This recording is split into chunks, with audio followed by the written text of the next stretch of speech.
I swear on my life, in a one-on-one fight, yeah, jiu-jitsu. A personal trainer who fatally stabbed a boxing coach in the neck with a broken bottle has been told that he's going to be jailed for at least 19 years today. Reese Newcomb, who's 31-year-old, gasped, "He's done me," after he was attacked by Ross Hamilton, who's 34 years old, outside the Viva nightclub in Richmond. Both men had been watching England play the US in the Qatar World Cup in a fan zone in Richmond Park on the 26th of November 2022 before going out to a club. Hamilton, he was seen acting aggressively and had earlier elbowed a man in the face, causing him to fall to the ground. He was seen doing karate kicks on the dance floor and shouting at clubbers that he would jiu-jitsu the fuck out of anyone and he'd wrap people up like a pretzel. He was walking around acting like he was the hardest man in London.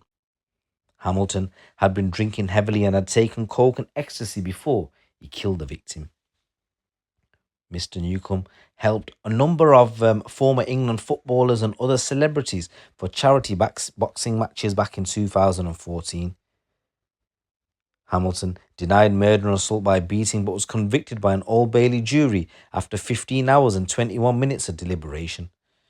The killer had 2 previous convictions and a caution for offences in violence in the streets. Mr. Newcomb had a 5-month-old daughter and his partner was pregnant with their second baby girl when he was murdered. His former partner said in an impact statement that when she first met Mr. Newcomb, it was love at first sight. She said Reese was one of the kindest people, someone who you would search for a lifetime to meet. I find it to this day hard to explain the pain I felt. Reese was my best friend, my soulmate, my partner.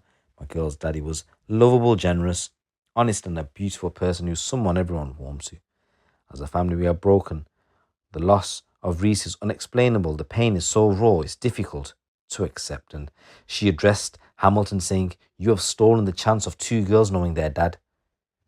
She said Hamilton was guilty of a selfish, cowardly and act of violence you are unremorseful for.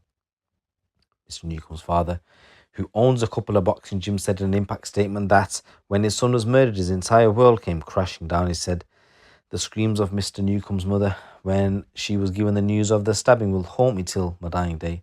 I thought my heart would stop, and in fact I wish that it would. I didn't want to live with the pain of losing my son. It is truly the worst thing can ever happen to a human being. I cry myself to sleep every night. I don't think that will change. I will never ever forgive the defendant till the day I die." Judge Anthony Leonard Casey jailed Hamilton for life with a minimum term of 19 years. The judge said Hamilton had ignored the advice of security guards and a friend to go home when he was confronting people outside a club acting like an... He said, "You went a little way down the road and waited there for nearly an hour. In my judgment, you relished the opportunity to a fight." The judge said, "You armed yourself with a dangerous weapon before instigating a fight and then using it on Reese Newcomb. You were out for a fight and the jury rightfully rejected your defence of self-defence." So the prosecutor had said Hamilton had been causing trouble throughout the night in various different ways in various locations, including inside the nightclub. He'd gone from a fan zone to the nightclub, and as he walked from the fan zone, he was increasingly aggressive, accosting members of the public and women. He was standing in front of lorries, he was throwing beers over passing cars, he was being a right idiot. Throughout the evening, he was involved in a number of low-level altercations with other individuals, goading people and behaving erratically, punching people, trying to headbutt people, doing karate kicks on the dance floor, harassing people, doing roundhouse kicks. Sometimes he was putting arms around people. Sometimes he's being aggressive whilst he's grabbed them.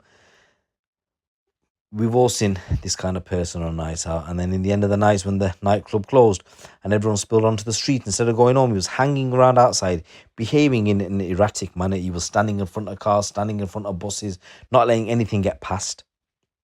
At around 3:20 in the morning, he walked up to another man who was much smaller than himself and he engaged in a conversation. And then without any warning at all, he smashed him in the face with an elbow as hard as he could. And the man fell to the floor. Having elbowed the man to the floor, he began dancing around the street, prancing. He was confronting security guards. He was going all out and he's screaming at people, "I will jiu-jitsu the fuck out of anyone that comes and touches me." He was out there looking for people to fight, and he continued to hang around outside the nightclub and goad people to have a fight with him, Shortly before 4 o'clock, he was still there spoiling for a fight when Reese approached him. Prosecutor said, and when it seemed the defendant had been goading Reese and his friend, and in the end, Reese decided he was going to confront him, and that was a tragic decision in his part. He said, what happened was exactly what Newcomb was hoping to. He got the fight he asked for. Except what he had done before the fight started, a few minutes before, he found someone to fight with. He was actually a coward. He had armed himself with a piece of broken glass and put it in his pocket, ready for when the time came. A witness saw him smashing a bottle to make the makeshift dagger. Prosecutor added, when the time did come, he took the glass out of his pocket and in the fight with Reese, stabbed him in the neck, causing the fatal wound. He immediately began to appear seriously wounded. He grabbed his neck and grabbed his friends and rushed in, and it became a general melee in the side streets, and Hamilton was pushed to the ground but drove away from the scene. 2 police officers then attended and found a large crowd of people outside the Nando's, and prosecutor said at the bottom of the stairs, they saw that a man was lying on the ground and he's covered in blood, and members of the public were around him, kneeling, trying to give him first aid. It was clear that he had a serious wound to the right side of his neck. Mr. Newcomb had emergency surgery but was pronounced dead at around 10:15 the following morning. A few days later, Hamilton handed himself in at a police station and claimed that he'd been acting in self-defence. Giving evidence in court, Hamilton said, I'm ashamed of myself. I was acting as a prat. I'm sorry and I'm remorseful, but at the same time, I have ADHD. When I'm drinking, I'm very over the top.